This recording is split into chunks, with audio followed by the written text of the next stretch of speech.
Anti korupsi. Permasalahan dan solusi terhadap korupsi di Indonesia.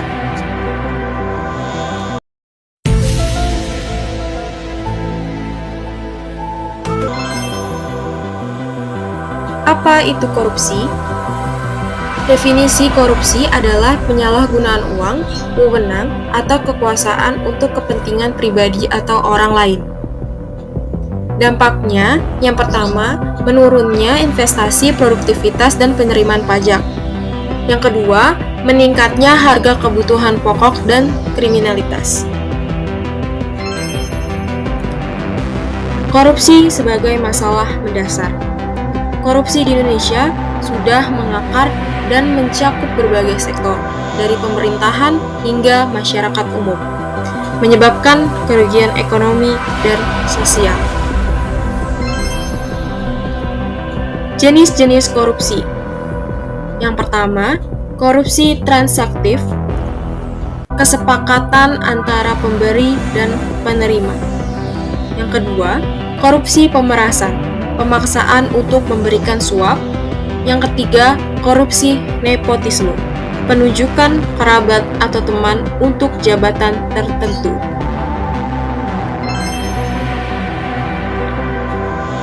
Faktor pemicu korupsi. Lemahnya kepemimpinan dalam penegakan hukum. Sistem pendidikan yang lemah dalam menanamkan integritas.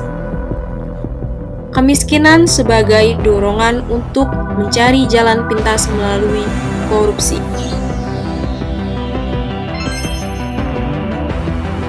Peran lembaga anti korupsi. Yang pertama, KPK sebagai lembaga utama pemberantas korupsi di Indonesia.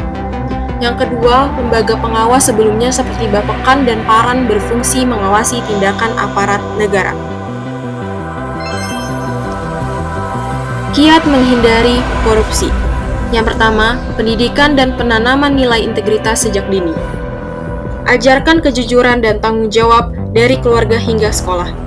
Pendidikan anti korupsi membantu membentuk pola pikir jujur dan berintegritas sejak dini.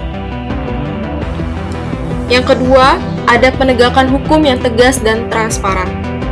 Pastikan setiap pelaku korupsi ditindak secara adil dan tegas. Hukuman berat dan pengembalian uang negara harus diberlakukan tanpa pandang bulu. Yang ketiga, ada pengawasan dan keterlibatan masyarakat. Mendorong keterbukaan publik dan melaporkan korupsi, masyarakat harus aktif memantau kinerja pemerintah dan melaporkan tindakan korupsi untuk mencegah praktik korupsi.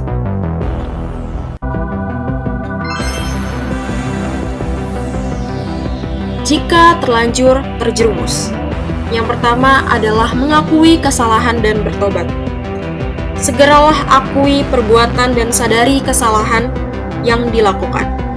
Penyesalan yang tulus dan komitmen untuk tidak mengulanginya adalah langkah awal menuju perbaikan. Yang kedua adalah mengembalikan kerugian negara. Mengembalikan aset atau uang yang dikorupsi, baik secara sukarela maupun melalui jalur hukum, ini menunjukkan itikat baik untuk memperbaiki keadaan.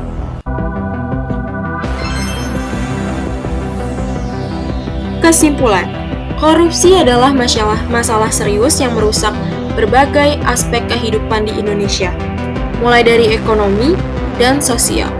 Upaya pencegahan dan penanggulangan korupsi membutuhkan sinergi antara pendidikan, nilai integritas sejak dini, penegakan hukum yang tegas, dan keterlibatan aktif masyarakat.